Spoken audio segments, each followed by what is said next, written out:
Red Sparrow. Welcome back to Glimpse It Recaps. Today, we are recapping the movie Red Sparrow, where we see Dominika, a former ballerina, enrolls in a Russian intelligence program and becomes a sparrow, using her body as a weapon to entrap a CIA agent. The movie starts with two characters in very different situations. A ballerina named Dominika Egorova is resting at home, listening to music on her headphones. Meanwhile, a CIA agent, Nate Nash, is sitting nervously. When the phone rings, he quickly answers and listens to someone giving him a secret code.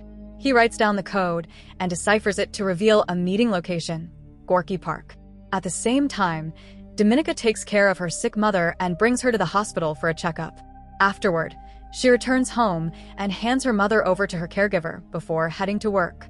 Dominika is a talented ballet dancer, and as she gets ready for her performance, her uncle Vanya, who works for Russian intelligence, introduces her to a wealthy man named Dmitry Ustinov.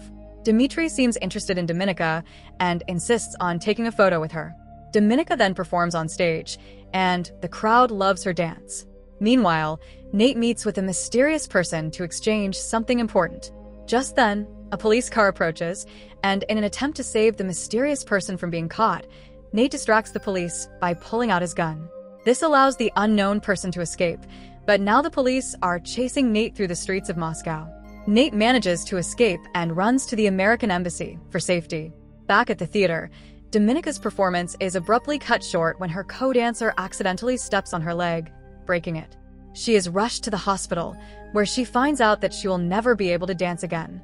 3 months later, Dominika is recovering, and her uncle Vanya visits her. Vanya tells her that since she can no longer dance, she will lose her benefits, which include her mother's medical care and their apartment. Vanya gives her a tape recorder, and when she listens to it, Dominika learns that her dance partner injured her on purpose, so his girlfriend could replace her. Angry and heartbroken, Dominika follows her former dance partner and his girlfriend. She catches them making out in the bathroom and beats them with her walking stick. Feeling guilty afterward, she calls for help, ensuring they survive. When she returns home, she finds her mother lying on the floor, abandoned by her caregiver because they are no longer getting paid. Desperate to provide for her mother, Dominika turns to her uncle for help. Vanya offers Dominika a way out. He asks her to meet Dmitry Ustinov at a hotel and get him to lower his guard. Dominika agrees and meets Dmitry, who immediately starts forcing himself on her. Before things get worse, a masked man suddenly appears and kills Dmitry. The masked man, Matt Oren, is a Russian intelligence operative. Vanya explains to Dominika that since she witnessed Dmitry's murder, she now has two choices: either be killed to ensure her silence or join a secret school where Russia trains spies known as sparrows. With no other option, Dominika agrees to join the Sparrow School. Before leaving, Dominika says goodbye to her mother, who warns her that Vanya cannot be trusted because he has always had inappropriate feelings toward her. At the Sparrow School, Dominika meets the matron in charge, who is skeptical of Dominika's abilities since she has no military training. Dominika and the other cadets begin their rigorous training in manipulation and seduction. Meanwhile, back in the United States, Nate is suspended after the risky stunt he pulled in Moscow. He argues that his asset will only work with him, and his superiors eventually send him to Hungary to reconnect with this asset. In Russia, Dominika excels in her training but faces a challenge when a fellow cadet tries to assault her.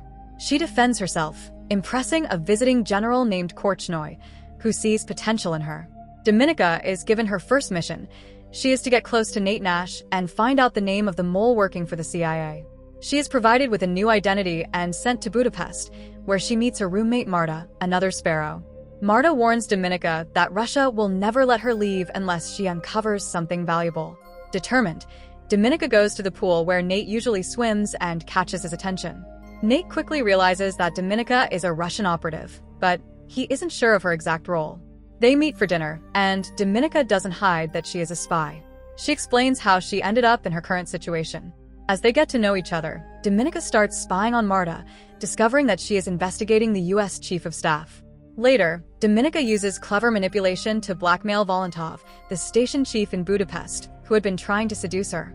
Nate and Dominika continue meeting, and though Nate is wary, he starts to trust her. Dominika tries to seduce Nate, but he refuses, knowing she has ulterior motives. Later, Dominika steals a cup from Nate's apartment and uses it to show progress to her Russian handlers. Meanwhile, Marta discovers that Dominika is trying to take credit for her work. Dominika assures her that she isn't, but the tension between them grows. Eventually, Marta reports Dominika to Volantoff, hoping to get rid of her. Dominika returns home one night to find Marta dead in the bathtub, killed by Matt Oren as a warning to Dominika. Devastated, Dominika confides in Nate, telling him everything that has happened. Nate offers her a way out. He suggests that she work for the CIA and assures her that she can trust him. The two grow closer and eventually make love. Nate coaches Dominika on how to convince her Russian handlers that she is making progress. She passes a lie detector test with the CIA and offers them valuable information about a U.S. official willing to sell nuclear codes to Russia. Dominika sets up a meeting with this official, Boucher, in London, with the CIA monitoring the entire exchange. During the meeting, Dominika cleverly swaps the real discs containing the codes with fake ones provided by the CIA. After the deal is done, Boucher tries to leave, but is killed in a car accident while being followed. Back in Russia, Dominika and Volantoff are summoned for questioning. Volantoff is killed, but Dominika manages to convince her superiors of her innocence. She begs her uncle Vanya to let her return to Nate to maintain her cover. Vanya agrees, and Dominika goes back to America, where she reunites with Nate. However, Matt Oren soon appears and starts torturing Nate to get the name of the mole. In a dramatic turn of events, Dominika kills Matt Oren to save Nate. While recovering in the hospital, Dominika is visited by General Korchnoi, who reveals himself to be the mole Nate has been protecting. Korchnoi explains that he became disillusioned with Russia after his wife's death and decided to help the Americans. He offers Dominika the chance to take over his role as a double agent. Dominika considers this carefully. In a bold move, Dominika frames her uncle Vanya as the mole, using evidence she has been gathering. Vanya is executed, and Dominika returns to Russia as a hero. The movie ends with Dominika receiving a call from Nate, who plays a piano tune for her. Dominika smiles, knowing she has not only gotten revenge on her uncle, but also secured her position as a valuable asset for the CIA.